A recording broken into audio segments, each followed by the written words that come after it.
Hello, everyone. Phoenix Tremaine here, and I'm going to be giving your spoilers for your favorite show.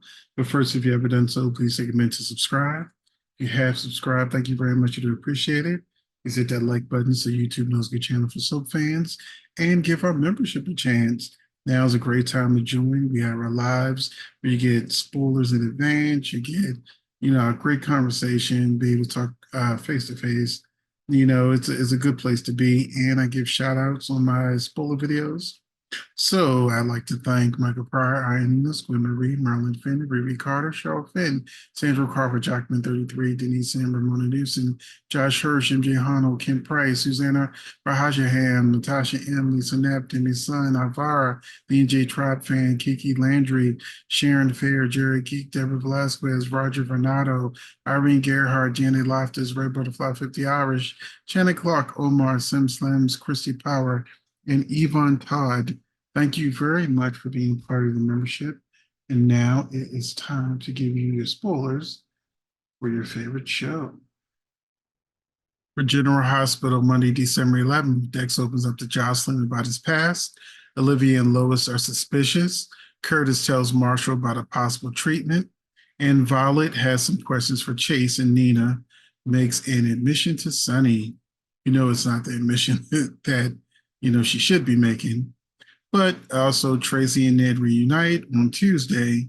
Tracy and Ned reunite. Scott reaches out to Obret. Brooklyn makes a decision, and Nina ponders a proposition. And Dante finds documents that could help Anna's case. And we have Wednesday, Sunny makes a generous donation. Jocelyn and Trina make a discovery about Adam. Ava tells Nina the truth. And Alexis is given pause. On Thursday, Christina reveals her plan to Sunny. Diane and Robert make a decision about their relationship. Carly presses Ava. TJ has reservations. And Alexis confides in Gregory.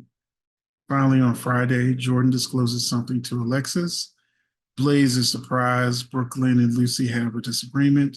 Sasha gives Cody a gift, and Laura meets with Sunny. So those are your spoils for the week of December the 11th to December the 15th. And I'm just going to talk a little bit about last week.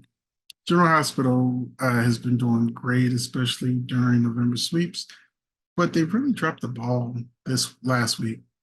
So, I wasn't really that happy with the proposal, Brooklyn and Chase proposal, because I don't feel like this is a couple that has earned it yet.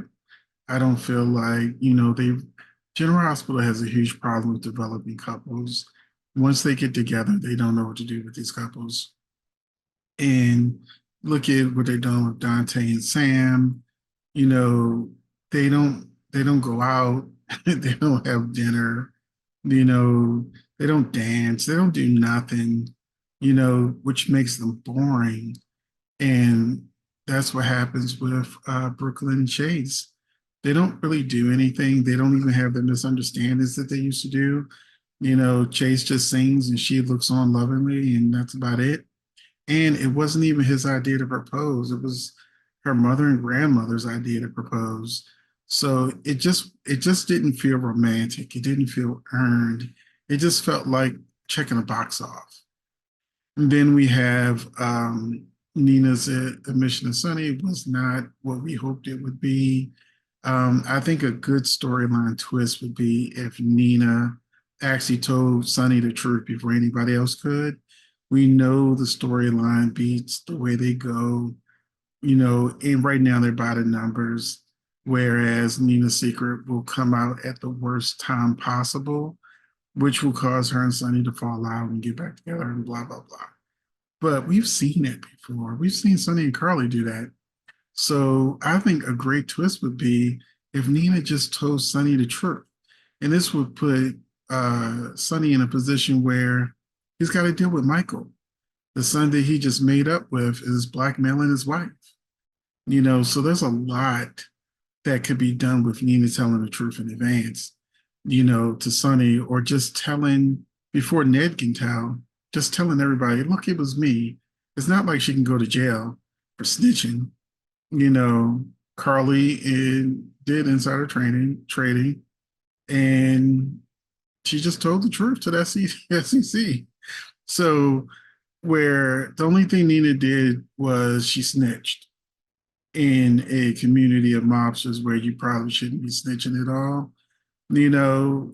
But after everything Carly and Nina have been through back and forth, Carly not telling her about not one but two of her daughters, so they have a horrible history of hurting each other. And this is just another thing. So it shouldn't be that big of a deal.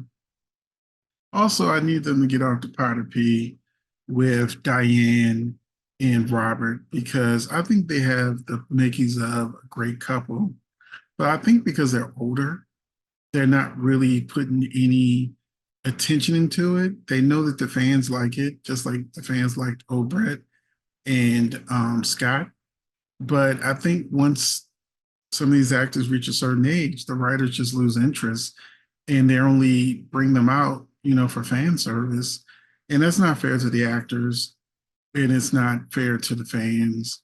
That I think that Scott and Obret, Laura and Kevin, all of the older couples, need to have good storylines because you don't reach a certain age and stop living, so it's time for the vets to get some great storylines. And right now I'm not really seeing it. And that's the other thing with Rena Sofa playing Lois. It's great to have her back on the show, but she came back in I think September and it's already December and she doesn't technically have an actual storyline. She's just there. She might as well stay on Bold and Beautiful if that's what's going to be the case. But Lois and the actress, the actress and the character, they are too good to be this wasted.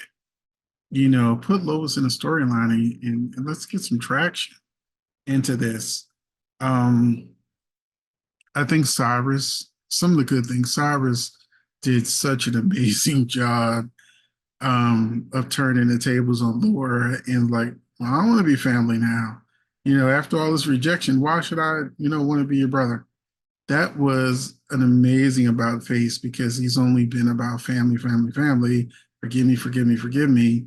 And when Laura and Cyrus were together, I'm sitting there like, go ahead and give him a hug. Shoot. But then she walked out. But you could tell she wanted to give him a hug, but she didn't trust him. And then when Dante gave him the information that he was under investigation and he's probably the one that got rid of Austin, I feel like it would have been so much better if she had gave a hug, fully forgave him, and then the next day found out that he probably got rid of Austin. To me, that would be a much better emotional minefield to play in as a writer. But I got to go back because I didn't really like this week, so I'm gonna go back to something I really didn't like. I don't like the way they treat TJ because they gave TJ a great moment where the surrogate supposedly lost a baby. A lot of us have theories that the baby wasn't lost or whatever. But, she lost a baby. I mean, he is the donor. So not only did the surrogate lose a baby, but he lost a baby. He lost a biological kid. And same way you wouldn't want a woman who has a miscarriage to be told, okay, well, go ahead, try again. You need some time to process it and emotionally heal from that. And Molly has always been one of the most conceited, self-absorbed characters in this one-sided relationship where he wants to get married. She's like, no, I don't believe marriage. So, we'll have sort of like this friend agreement or whatever they did. And then, everything TJ wants in this relationship, it's only if Molly wants it. There's no give and take. There's no compromise. It's always whatever Molly wants, Molly gets.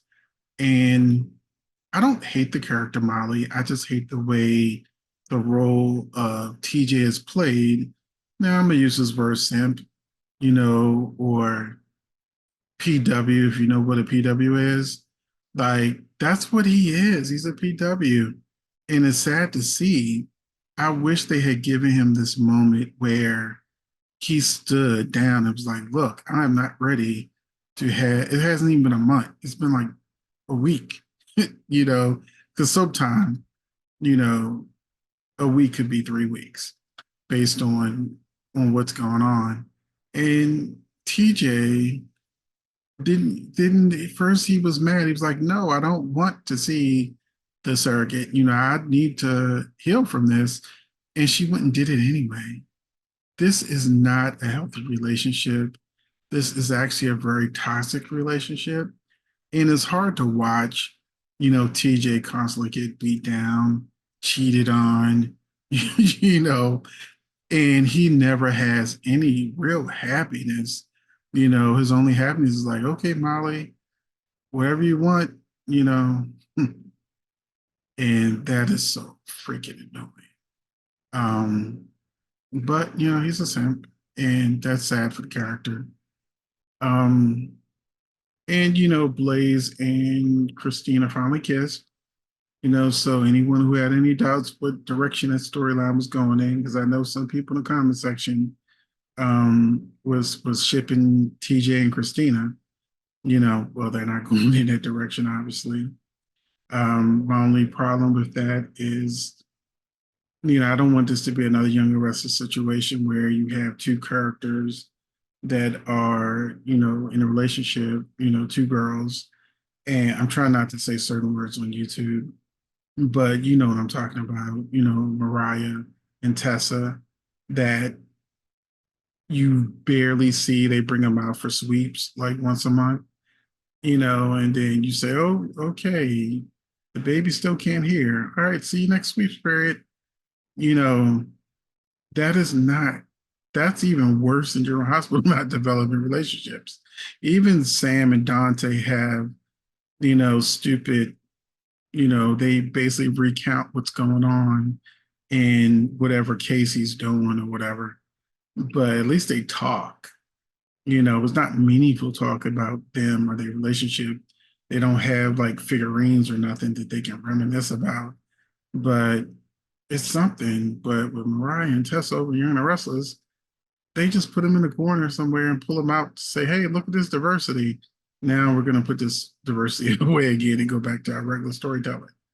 So anyway, that's it for General Hospital. I wish I could have been more glowing in my observations and commentary on the show, but they need to do better. And usually, and I'll give them this, usually in December, most soap operas, whatever storylines are going on, they kind of fall to the wayside for holiday stuff, and then they pick back up for New Year's, and move forward back to trying to be exciting moving into February sweeps. But December has always typically been a slow month storyline wise for soaps.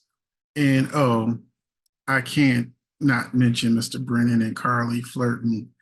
Like Drew has barely been gone a day and Carly's already accepting flowers from another man. So, which I said in our live in the member section that, some people were like, it's okay. She said, no, no. If you were dating me and you accepted flowers from someone else, we would have an issue. We would have an issue. So yeah, I think that Carly was being Carly, because Carly's always been messy, but all her looks back at him and, trying to get to know him and things like that.